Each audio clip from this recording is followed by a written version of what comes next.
Advertencia. Esto es una historia de traición, venganza y la justicia más dulce que existe. Si crees en el karma, esta te hará sonreír. Si no, prepárate para cambiar de opinión. No te olvides de darle a me gusta si te identificas con la rabia de la protagonista. Y suscríbete al canal para no perderte más historias como esta. El silencio en la sala de juntas de ejecutivos era tan denso que podías cortarlo con un cuchillo. 24 pares de ojos se movían nerviosamente entre yo, de pie en la puerta con 2 maletas de diseño, y Mónica, la becaria de 23 años, que se había acostado con mi marido durante los últimos 7 meses. No había planeado irrumpir en la reunión trimestral de presupuestos, pero la vida, como el karma, tiene un perverso sentido del humor. Entrega para Mónica Salas, anuncié, con la voz firme a pesar del terremoto que sacudía mi pecho. Creo que ahora estas cosas te pertenecen. Nunca olvidaré cómo el color se escurrió de su rostro. Esa cara perfecta y retocada para Instagram, que me había sonreído con tanta inocencia en la fiesta de Navidad de la empresa, mientras enviaba mensajes de texto a mi marido por debajo de la mesa. La vi agarrarse al borde de la mesa de conferencias, con su perfecta manicura francesa, la que yo pagaba con la tarjeta de crédito de mi marido, temblorosa. Mi marido, David, ni siquiera estaba allí. Por supuesto que no. Los directores regionales de ventas siempre tenían importantes reuniones con clientes los jueves por la tarde, excepto que su reunión importante de los últimos 7 meses había sido en el Hotel Palacio Real, a 2 calles de la oficina, reservada siempre con su cuenta corporativa, porque era así de descuidado. O así de arrogante. Lo siento. ¿Quién es usted? El director general, Carlos, rompió el silencio finalmente. Su pluma Montblanc suspendida en el aire. Sonreí. No la sonrisa rota de una esposa traicionada, sino la sonrisa calculada de una mujer que había llegado a su límite. Soy Alejandra Soto, la esposa de David. Oh, debería decir, la futura ex esposa. Empujé las maletas más adentro de la sala. Solo pensé que, ya que Mónica ha estado disfrutando de mi marido, bien podría disfrutar de sus pertenencias también. Alguien al fondo soltó un ahogado, Dios mío, pero mantuve mis ojos fijos en Mónica. Su vergüenza ni siquiera era lo mejor. Lo mejor era ver la realización amanecer en su rostro. Su futuro cuidadosamente orquestado, en el que se acostaría para casarse con un ejecutivo senior, se estaba desmoronando en tiempo real, transmitido a todo el equipo de alta dirección. No siempre fui esta persona. La Alejandra de hace 3 semanas se habría desmoronado en un montón de lágrimas y dudas. Esa Alejandra murió la noche en que encontré sus mensajes. Fue tan cliché como lo descubrí. Una notificación que apareció en su iPad mientras él se duchaba. No puedo esperar a probarte de nuevo mañana. Recuerdo haber mirado esas palabras, mi cerebro negándose a procesarlas al principio. Se suponía que esto no nos iba a pasar. Teníamos el apartamento con vistas al mar, en la Barceloneta, la membresía en el club de golf, los planes para tener hijos el próximo año una vez que llegara su ascenso. 15 años juntos, 5 años de matrimonio, 3 años de tratamientos de fertilidad que soporté mientras él trabajaba hasta tarde. La matemática de la traición es siempre tan precisa en retrospectiva. Señora Soto, creo que hay un malentendido. La directora de Recursos Humanos se puso de pie, pero la corté con una mano levantada. No hay malentendido. Tengo todas las pruebas aquí mismo. Palmeé mi bolso donde guardaba las capturas de pantalla impresas, los recibos del hotel y el historial de GPS que descargué del sistema de navegación de su coche. Solo quería entregar personalmente lo que ahora pertenece a Mónica. Desabroché la primera maleta. Justo encima estaba su jersey de cachemira favorito, el gris que le regalé la Navidad pasada. Lo levanté y se lo tiré. Lo atrapó por reflejo, el horror extendiéndose por su rostro. Le gusta que le rasquen la espalda mientras usa esto. Toques ligeros, no con las uñas. Es sensible a que se le noten los arañazos en el gimnasio. Alguien en la sala contuvo una risa. Pudo haber sido el director financiero. No había terminado. Volví a meter la mano en la maleta y saqué su neceser de afeitar con sus iniciales.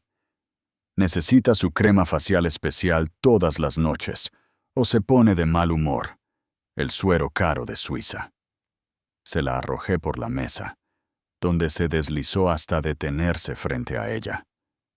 Ah, y es alérgico a los mariscos. Le salen ronchas por todo el cuerpo.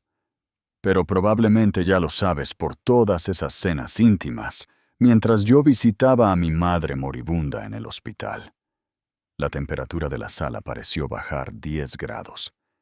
¿Qué harías si descubrieras una traición así, tan elaborada? ¿Te marcharías en silencio o harías una escena? Comenta abajo. Vi a Mónica tragar con dificultad. Sus ojos se movían por la habitación, buscando una salida, buscando simpatía, buscando cualquier cosa. No encontró nada. Alejandra, susurró finalmente. Oh, ahora nos tuteamos. ¡Qué bien! Incliné la cabeza. ¿Sabes qué es gracioso? Todas esas noches me dijo que te estaba asesorando. Tiene mucho potencial, decía. De hecho, me sentí orgullosa de él por apoyar a las mujeres en los negocios. Me reí, pero no había humor en ello. Solo el eco hueco de una mujer que había descubierto que su realidad entera estaba construida sobre arenas movedizas. La segunda maleta tiene todos sus artículos de tocador, sus medicamentos. Por cierto, tiene la presión arterial alta, así que ten cuidado en esos momentos emocionantes. Y su colección de relojes. El Rolex era un regalo de aniversario mío, pero está claro que el sentimiento no significa nada para él. Así que, ¿por qué debería significar algo para mí? Me alejé del equipaje y me ajusté el blazer, el caro que había comprado para las reuniones de socios en mi propio bufete, el que me hacía sentir poderosa incluso cuando mi mundo se derrumbaba. También me he tomado la libertad de enviar por correo electrónico a vuestro departamento de cumplimiento todos los recibos en los que se usó dinero de la empresa para vuestros pequeños encuentros. El hotel, los regalos, las cenas, todo con la tarjeta corporativa. Creo que eso viola varias políticas de la empresa. La máscara de Mónica había comenzado a correr lágrimas negras, surcando sus mejillas sonrojadas.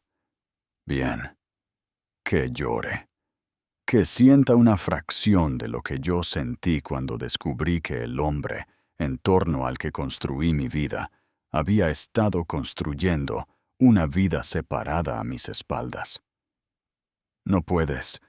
Este es un lugar de negocios, balbuceó. También lo es mi matrimonio, respondí fríamente. O al menos se suponía que era una sociedad. Pero David decidió invertir en otro lugar. Ahora puede disfrutar de los resultados.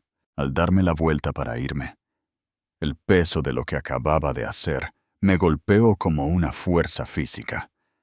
Mis rodillas casi cedieron. Pero 15 años con David me habían enseñado una cosa: nunca mostrar debilidad en público. Así que enderecé la espalda, eché los hombros hacia atrás y salí con toda la dignidad que pude reunir. La puerta de cristal se cerró detrás de mí con un chasquido satisfactorio, sellando a Mónica con su humillación y las pertenencias de mi marido. No fue hasta que llegué a mi coche en el garaje del parking que me permití sentir. El volante atrapó mi frente mientras me desplomaba hacia adelante, finalmente liberando los sollozos que se habían estado acumulando desde que empaqué sus maletas esa mañana. Recorrieron mi cuerpo como ondas sísmicas, cada una amenazando con destrozarme por dentro. Así no era como se suponía que debía ser nuestra historia. Cuando conocí a David durante mi último año de la escuela de leyes, él era el profesor ayudante que se quedaba hasta tarde para ayudar a los estudiantes a prepararse para el examen. Tenía esa manera de hacer que los conceptos complejos fueran simples, de hacer que todos se sintieran importantes. Él me hizo sentir importante. Me propuso matrimonio en el ferry a Sitges, de rodillas mientras el perfil de la ciudad de Barcelona brillaba detrás de él. «Eres la única certeza en mi vida», había dicho. El diamante atrapó los últimos rayos del atardecer mientras lo deslizaba en mi dedo. Le había creído. Dios, ¿cómo le había creído? Construimos nuestra vida con cuidado, como arquitectos diseñando una catedral. Cada decisión era mutua. ¿Qué trabajos aceptar? ¿Qué piso comprar? ¿Cuándo empezar a intentar tener una familia? O eso pensaba yo. La primera ronda de FIV falló. «Está bien», había dicho, abrazándome mientras lloraba. «Tenemos tiempo». La segunda ronda también falló. Y la tercera. Cada vez, culpaba a mi cuerpo por su traición. Cada vez, él me aseguraba que estábamos juntos en esto. Ahora entendía que él había estado en un tipo diferente de juntos todo el tiempo. La aventura había comenzado, por lo que pude reconstruir, poco después de que Mónica se uniera a la empresa como becaria en el departamento de marketing. Era brillante, ambiciosa y 15 años más joven que yo. La había conocido en el picnic de la empresa el verano pasado y pensé que parecía dulce. Incluso le dije a David que se fijara en ella, que la mentorizara como otros le habían mentorizado a él. Mentorizarla. La ironía me hizo reír entre lágrimas, un sonido ronco y roto que resonó en mi coche vacío. Las señales habían estado allí todo el tiempo, las noches que llegaba tarde, las emergencias de fin de semana en la oficina, la repentina pasión por el fitness que lo hacía ir al gimnasio a horas extrañas, el nuevo perfume que nunca le compré, la forma en que vigilaba su teléfono como si contuviera secretos de estado. Pero yo estaba demasiado ocupada manteniendo unida nuestra vida para ver que se estaba desmoronando. Entre mis casos en el bufete, los tratamientos hormonales, cuidar de mi madre durante sus últimos meses de cáncer y mantener nuestro calendario social, no me quedaba energía para sospechar. Qué tonta había sido. Hace 2 semanas, mi madre finalmente encontró la paz después de su larga batalla contra el cáncer. La casa se sentía más vacía sin las enfermeras de cuidados paliativos entrando y saliendo, sin el zumbido constante de la máquina de oxígeno. David me había apoyado durante su enfermedad, si es que se puede llamar así, a aparecer ocasionalmente para cenas familiares y preguntar cómo estaba antes de cambiar el tema al trabajo. La noche después de su funeral, esperaba que me abrazara, que me consolara. En cambio, se inventó una reunión de cliente de emergencia y me dejó sola con mi dolor. Esa fue la noche en que encontré los mensajes. Como si perder a mi madre no fuera suficiente, tuve que perder a mi marido el mismo día. Deslicé a través de meses de sus intercambios, cada mensaje un cuchillo que se clavaba más profundamente. Las cosas que le decía a ella. Promesas, fantasías, quejas sobre mí y nuestro matrimonio. Le dijo que yo estaba emocionalmente no disponible, que estaba obsesionada con quedarme embarazada, que nuestro matrimonio había estado muerto durante años. Todo mientras yo me inyectaba hormonas cada noche, magullando mi estómago y soportando los cambios de humor, la hinchazón, la esperanza y la aplastante decepción. Todo por nuestro futuro. Todo mientras sostenía la mano de mi madre, mientras el cáncer se la llevaba trozo a trozo. Todo mientras yo mantenía nuestra casa en marcha, nuestras obligaciones sociales cumplidas, nuestras finanzas en orden. Los mensajes se convirtieron en la evidencia física de cada momento en que me mintió en la cara. Cada te quiero, que no significaba nada. Cada plan de futuro que nunca iba a suceder. Eres la única mujer que realmente me entiende, le había escrito. ¿Cuándo puedo tenerte solo para mí? Ella había respondido. Pronto, prometió él. Solo estoy esperando el momento adecuado. El momento adecuado. Como si alguna vez hubiera un momento adecuado para detonar la vida de alguien. Lo confronté, por supuesto, esa noche cuando finalmente llegó a casa, oliendo a su perfume y a jabón de hotel. Su rostro cuando me vio sentada en el salón oscuro, su iPad iluminado con sus mensajes. Nunca lo olvidaré. No fue sorpresa, ni siquiera culpa, solo irritación por haber sido descubierto. No es lo que piensas, dijo automáticamente. La frase clásica de cada infiel en la historia. ¿De verdad? Porque yo creo que te has estado acostando con tu becaria mientras yo cuidaba de mi madre moribunda e intentaba concebir a tu hijo. Por favor, dime cómo eso no es exactamente lo que pienso.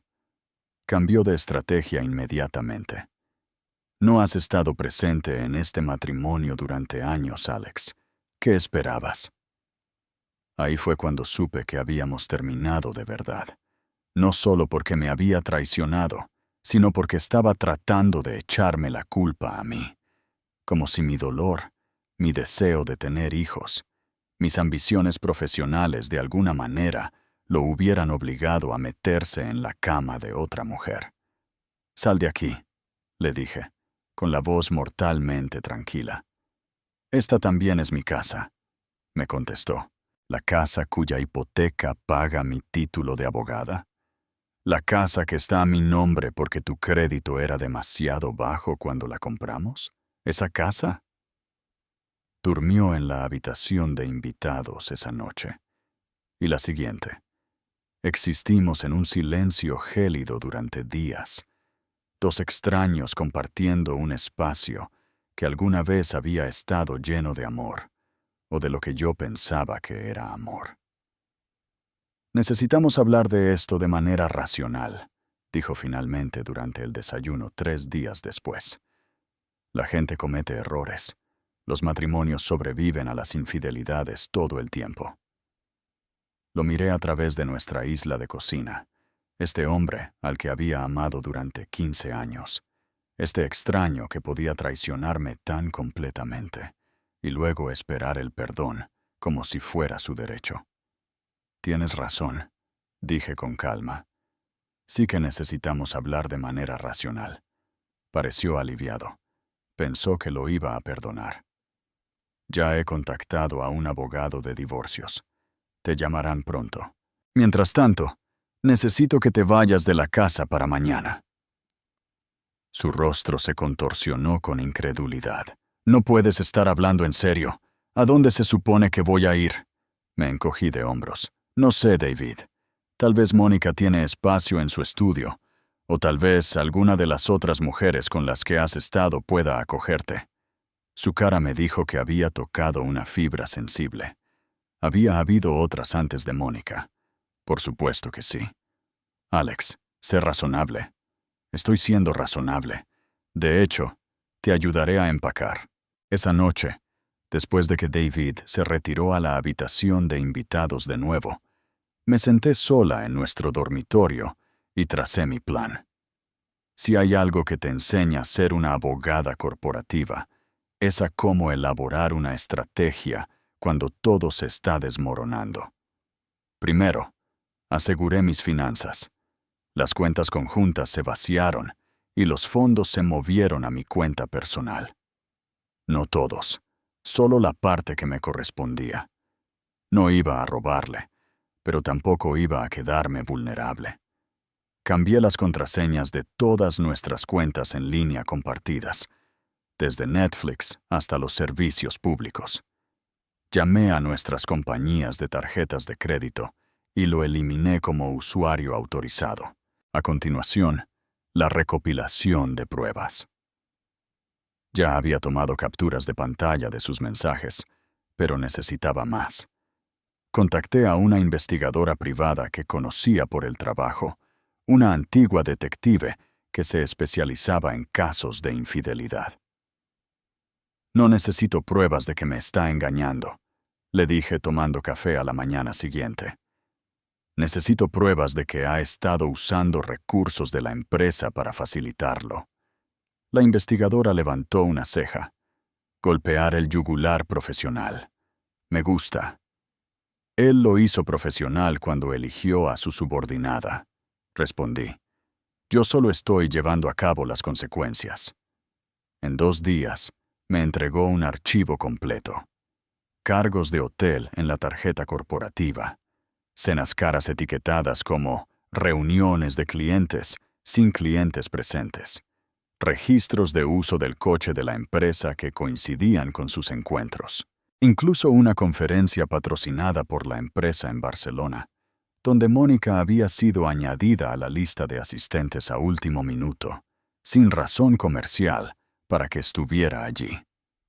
Era más que suficiente para violar la política de ética de la empresa y las reglas contra la confraternización que David mismo había ayudado a redactar como parte del comité ejecutivo. La hipocresía era impresionante, pero no había terminado. Mientras David estaba en el trabajo, revisé su oficina en casa meticulosamente. En el cajón de su escritorio, encontré una pequeña caja de terciopelo. Dentro había un par de pendientes de diamantes que nunca había visto. El recibo estaba escondido debajo. 3.800 €. Comprados hacía solo 2 semanas. Mi cumpleaños no era hasta dentro de unos meses, y nuestro aniversario había pasado sin que me diera un regalo así. Eran para ella, comprados mientras mi madre estaba muriendo. Puse los pendientes en mi joyero. No iban a adornar las orejas de Mónica, de eso estaba segura. En el mismo cajón encontré algo aún más valioso: una memoria USB. La conecté a mi portátil y descubrí que contenía información confidencial de la empresa. Documentos de estrategia, proyecciones financieras, archivos de personal. Cosas que David no tenía por qué tener en casa, especialmente dadas las regulaciones de cumplimiento de la industria. Copié el contenido antes de devolver la memoria exactamente como la encontré, seguros, en caso de que las cosas se pusieran feas. Para el tercer día de mi investigación, había reunido suficientes pruebas para hundir tanto su matrimonio como su carrera. Pero mi objetivo no era destruirlo profesionalmente. Al menos, no todavía. Eso dependería de cómo manejara el divorcio. Lo que quería primero era que ambos se enfrentaran a las consecuencias sociales de sus acciones. La humillación pública que merecían. Los chismes de la oficina que los seguirían mucho después de que yo me hubiera ido de sus vidas. Fue entonces cuando decidí la entrega de las maletas. Esperé hasta que supe que habría una audiencia máxima. La reunión de presupuesto trimestral del jueves tendría a todos los que importaban en la asistencia, excepto a David, que estaría en su reunión de cliente en el hotel con Mónica. Excepto que Mónica había sido específicamente solicitada para asistir a esta reunión para presentar algunos datos de marketing. Sabía esto porque había llamado a la asistente del director general el día anterior, haciéndome pasar por la asistente de David, diciendo que Mónica había preparado alguna información crucial que debía incluirse. Pero pensé que David iba a presentarlo él mismo, había dicho la asistente, confundida. Oh, tiene un conflicto. Pidió específicamente que Mónica asistiera en su lugar. Mentí sin problemas. Funcionó. Mónica fue convocada a la reunión, dejando a David solo en el hotel. Una pequeña satisfacción, imaginándolo mirando su reloj, llamándola repetidamente, cada vez más frustrado a medida que ella no aparecía. La mañana de mi plan, me desperté tranquila, extrañamente tranquila. Dediqué más tiempo a mi apariencia, mi traje más caro, maquillaje profesional, pelo perfectamente peinado. Si iba a montar una escena que recordarían durante años, iba a lucir muy bien haciéndolo. Empaqué sus maletas metódicamente, todo cuidadosamente doblado, organizado. Sus posesiones más preciadas, las cosas que le dolería perder, la colección de relojes, el balón de fútbol firmado por su jugador favorito, los trajes a medida, el raro whisky. Fui exhaustiva. Esto no iba a ser una medida a medias. Al cerrar la segunda maleta, sentí una extraña sensación de paz. Por primera vez desde que descubrí la infidelidad, no solo estaba reaccionando, estaba actuando. Estaba tomando el control de mi narrativa. Practiqué lo que diría en el espejo, sin llorar, sin gritar. Eso es lo que esperarían de la esposa traicionada. En cambio, sería serena, devastadora. El tipo de furia fría que quema más que cualquier arrebato acalorado. En el camino a su edificio de oficinas, ensayé todos los escenarios posibles. ¿Y si la seguridad me detenía? ¿Y si Mónica no estaba allí? ¿Y si David se había presentado inesperadamente a la reunión? Pero en el fondo, sabía que funcionaría. Porque la gente como David y Mónica, gente que piensa que puede tomar lo que quiere sin consecuencias, nunca espera que les hagan frente. Dependen del contrato social, de la suposición de que los demás evitarán la confrontación para mantener la paz. Yo ya había terminado de mantener la paz. Llegué al aparcamiento de visitantes exactamente a las 14:45. La reunión de presupuesto estaría en pleno apogeo. Me revisé el pintalabios por última vez en el espejo retrovisor. Luego salí y saqué las 2 maletas de mi maletero. El guardia de seguridad de la recepción me conocía de eventos anteriores de la empresa. Señora Soto, hace tiempo que no la vemos. ¿La espera David? Sonreí cálidamente. Es una sorpresa. Le traigo algunas cosas que necesita para su viaje de negocios mañana. Me dejó pasar sin pensárselo 2 veces. Demasiado fácil. En el ascensor, un joven se ofreció a ayudar con el equipaje. Gracias, pero necesito hacer esto yo misma, le dije. El peso de las maletas no era nada comparado con el peso que había estado cargando estas últimas semanas. La planta ejecutiva estaba tranquila cuando salí del ascensor. Solo el suave zumbido del aire acondicionado y el sonido distante de voces de la sala de juntas al final del pasillo. Arrastré las maletas detrás de mí, sus ruedas susurrando contra la moqueta de felpa. Frente a la sala de juntas, me detuve. A través de las paredes de cristal, podía verlos a todos. El director general a la cabecera de la mesa, la fila de vicepresidentes y directores, y allí, a mitad de camino, Mónica. Estaba hablando, señalando algo en la pantalla de proyección, su momento de brillar. Respiré hondo, enderecé los hombros y abrí la puerta. Los segundos después de que arrastré esas maletas a la sala de juntas, se estiraron en una eternidad. Vi las emociones parpadear en el rostro de Mónica, como si cambiaran de canal en una televisión. Confusión, reconocimiento, horror, pánico, todo en un instante. Lo que sucedió a continuación fue mejor que cualquier cosa que yo hubiera podido escribir. Mientras seguía arrojando las pertenencias de David a Mónica, artículo por artículo, narrando su significado con desapego clínico, la atmósfera de la sala se transformó. El shock inicial dio paso a un movimiento incómodo, luego a una fascinación mal disimulada.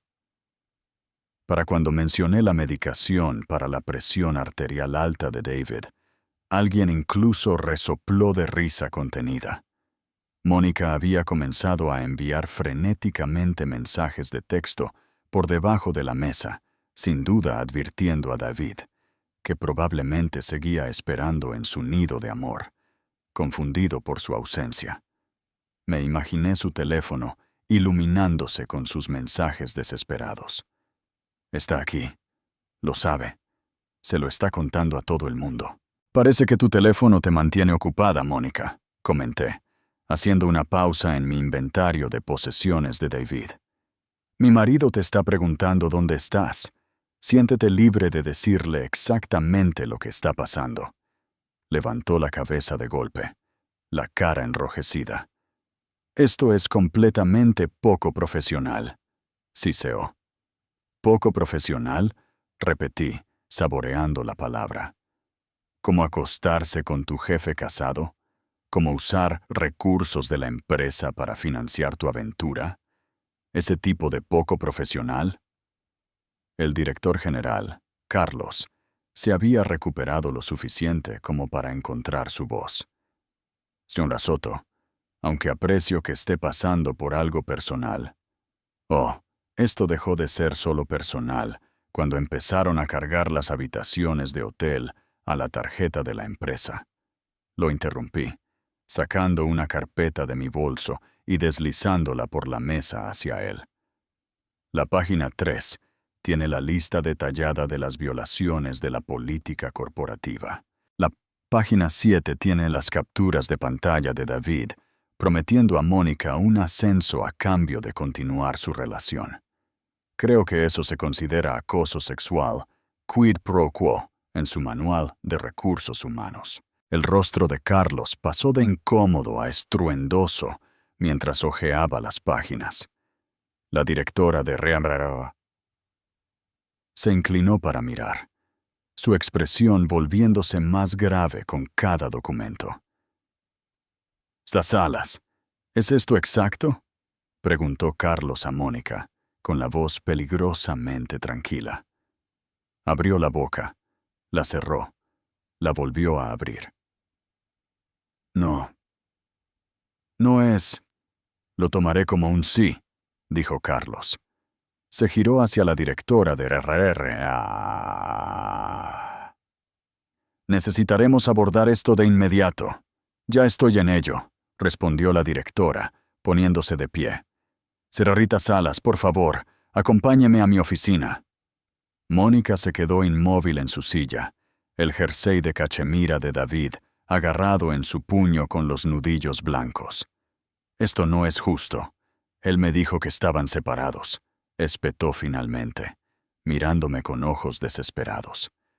La sala volvió a quedarse en silencio. Podía sentir a todos mirándome, esperando mi reacción. Solo sonreí. ¿Separados mientras yo estaba pasando por tratamientos de fertilidad para nuestro bebé? ¿Mientras cuidaba de mi madre moribunda? ¡Qué interesante momento para una separación!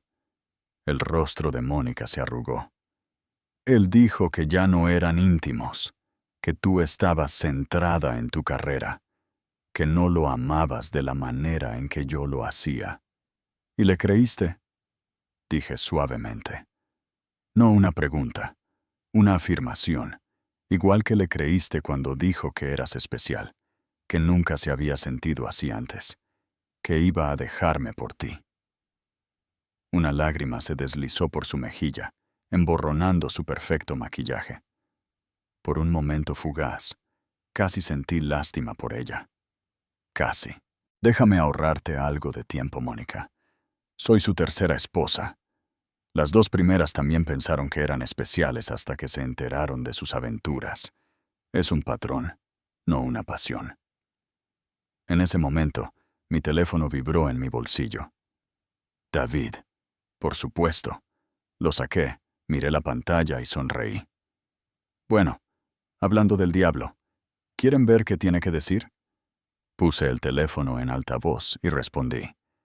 Alex, ¿dónde demonios está Mónica? Se suponía que nos íbamos a encontrar hace una hora. La sala de juntas estaba tan silenciosa que se podía oír caer un alfiler. Cada ejecutivo se inclinó ligeramente hacia adelante, sin siquiera pretender no escuchar. Hola, David. Me temo que Mónica no puede atender el teléfono ahora mismo. Está en una reunión con todo tu equipo ejecutivo y conmigo. Estamos teniendo la discusión más fascinante sobre ética corporativa. El silencio al otro lado fue ensordecedor. ¿Qué has hecho?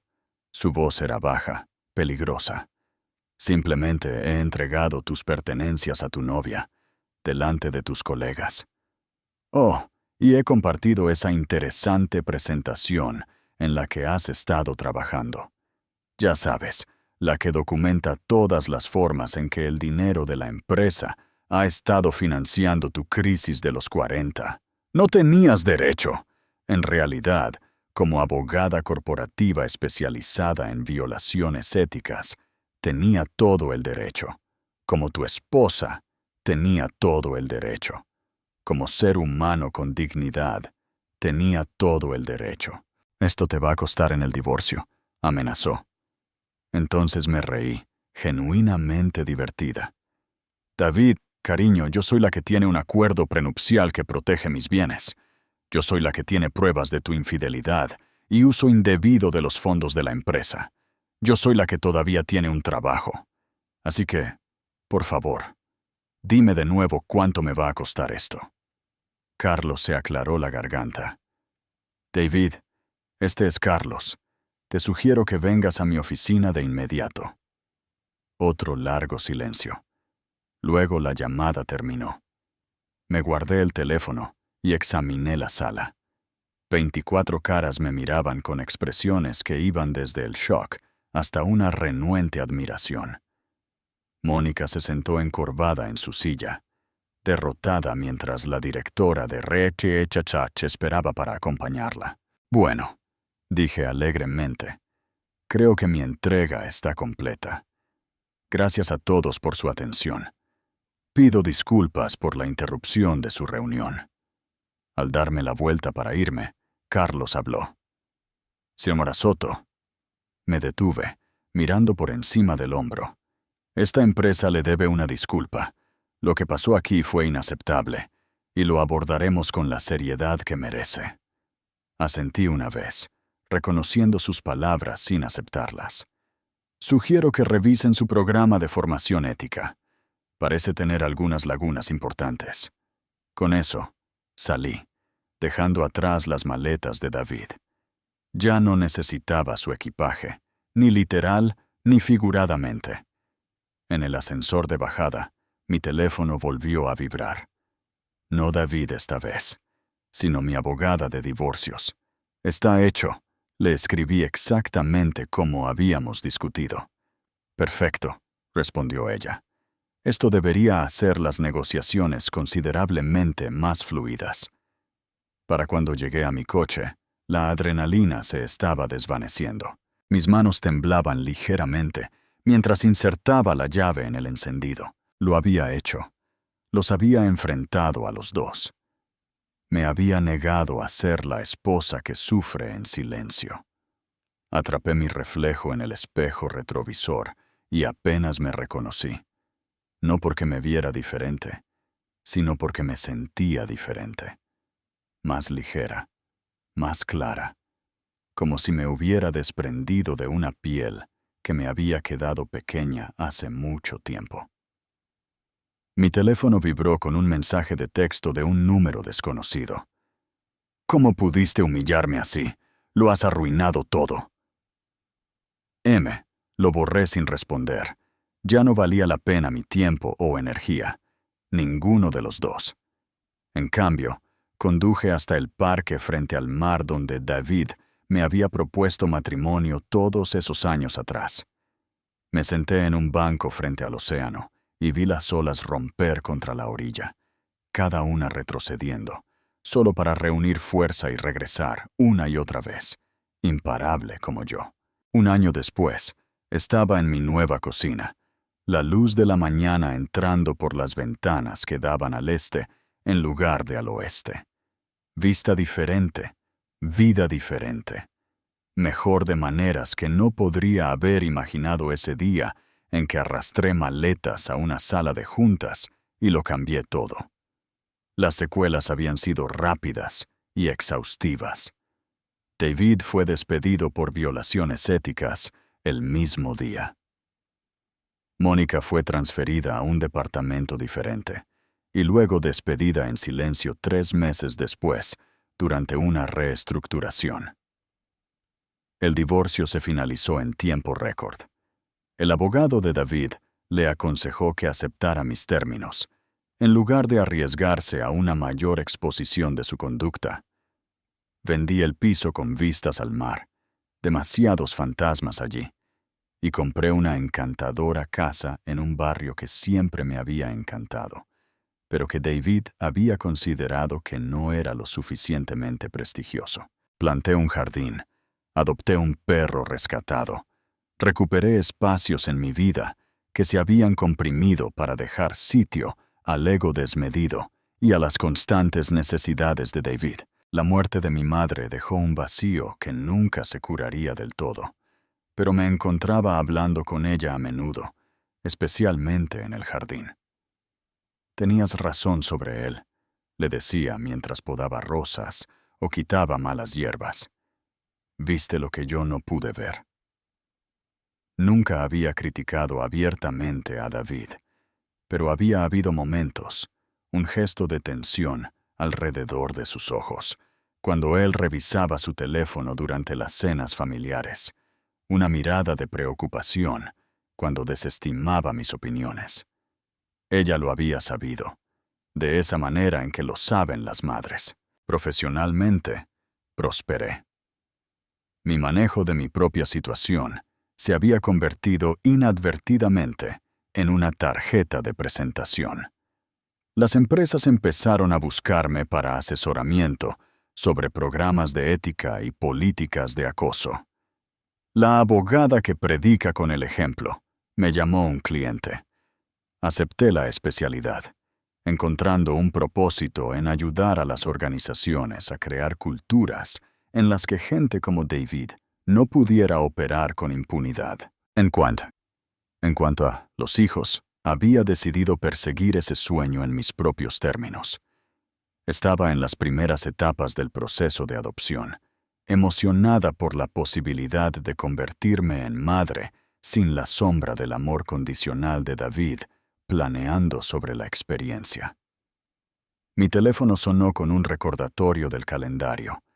Almuerzo con mi detective privada, convertida en amiga, Alicia. Ahora nos reuníamos mensualmente, comparando notas sobre nuestros respectivos campos y disfrutando de la fácil camaradería que se había desarrollado entre nosotras. Mientras recogía mis cosas para irme, vi el pequeño marco en la mesa de mi entrada, una cita que había mandado a hacer a medida después de que el divorcio fuera definitivo. A veces las cosas más pesadas que llevamos son las historias que nunca contamos. Yo había contado mi historia, en voz alta, públicamente, sin pedir disculpas, y al hacerlo, me había despojado de una carga que ni siquiera sabía que había estado llevando. El peso de las expectativas de los demás sobre cómo debía comportarse una esposa traicionada. La presión de ser digna en mi sufrimiento. La regla tácita de que las mujeres deben absorber el dolor en privado para proteger a los hombres de las consecuencias de sus acciones. Saliendo hacia mi coche, respiré el aire fresco del otoño. Mi teléfono vibró con un mensaje de texto de un número que no reconocí de inmediato. Vi a David anoche en la parrilla del Capitolio, con una mujer que apenas parecía tener 25 años. Algunas cosas nunca cambian. Me di cuenta de que era de un antiguo vecino.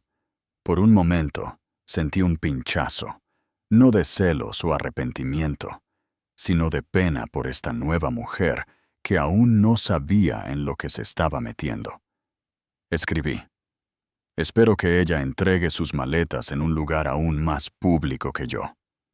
Luego borré el mensaje, guardé mi teléfono y conduje para encontrarme con Alicia.